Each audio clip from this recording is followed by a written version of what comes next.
6 अगस्त 2019 की सुबह का इंतजार दशकों से किया गया था। इस सुबह की राह पीढ़ियों ने देखी थी। इस सुबह के सूरज से सुख की किरणें निकली थीं। इस सुबह की आस जम्मू कश्मीर और समग्र भारतवर्ष के लोग 7 दशकों से लगाए बैठे थे।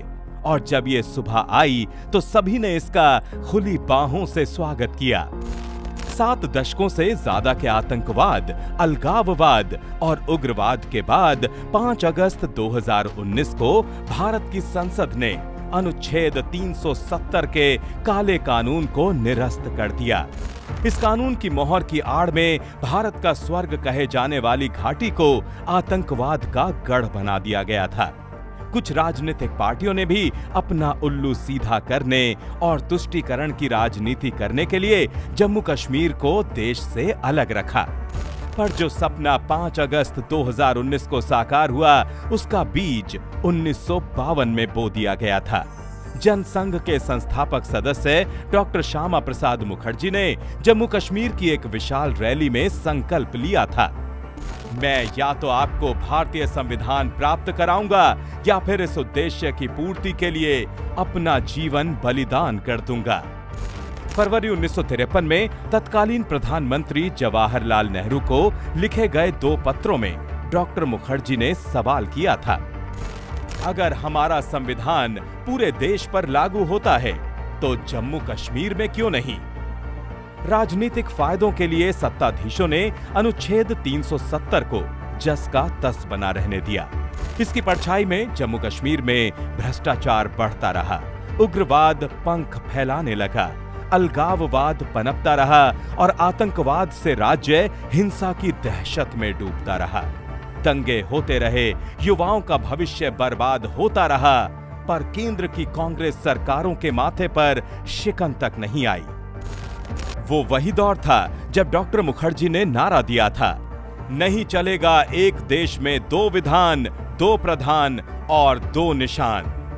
डॉक्टर मुखर्जी अपने संकल्प को पूरा करने के लिए 1953 में बिना परमिट लिए जम्मू कश्मीर की यात्रा पर निकल पड़े। वहां पहुंचते ही राज्य सरकार के आदेश पर उन्हें गिरफ्तार कर लिया गया। 23 जून 1953 को जेल में रहस्यमय परिस्थितियों में उनकी मृत्यु हो गई।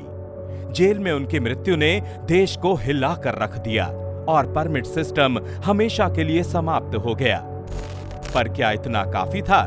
1951 में जनसंघ के गठन के दिनों से ही डॉक्टर श्यामा प्रसाद मुखर्जी ने देश की जनता से 370 हटाने का वादा किया था। 1980 में जब भाजपा का गठन हुआ, तब भाजपा ने जनसंघ के इस वादे को अपना संकल्प बना लिया।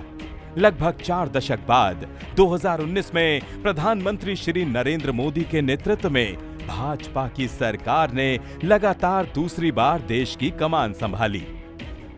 अब वक्त आ गया था दशकों पुराने इस संकल्प को सिद्ध करने का।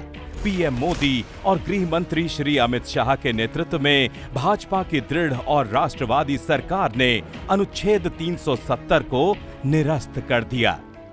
घाटी ने नया सूरज देखा, देश ने नया मुकुट देखा। पहले जिन युवाओं के हाथ में पत्थर होते थे, आज उनके पास रोजगार है। जिन गलियों में पत्थरबाजी होती थी, वहां आज बच्चे क्रिकेट खेलते हैं।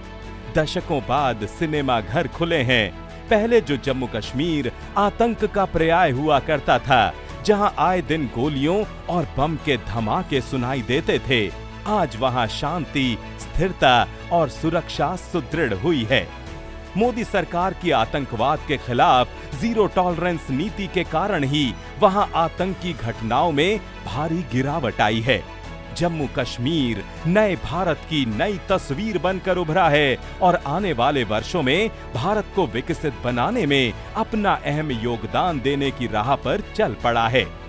5 साल में जम्मू कश्मीर कितना बदल गया है, इसका सबसे बड़ा सबूत 2024 के लोकसभा चुनाव के दौरान देखने को मिला। घाटी के लोगों ने बढ़ चढ़कर अपने प्रतिनिधि को चुनने के लिए मतदान किया। आजाद भारत के इतिहास में जम्मू कश्मीर में कभी इतनी वोटिंग नहीं हुई थी।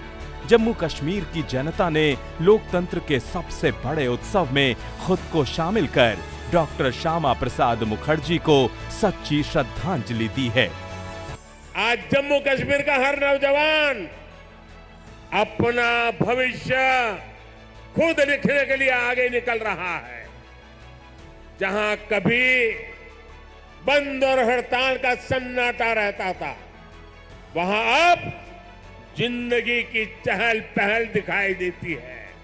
सबका साथ, सबका विकास, सबका विश्वास और सबका प्रयास, यही मंत्र तो विकसित जम्मू कश्मीर की बुनियाद है।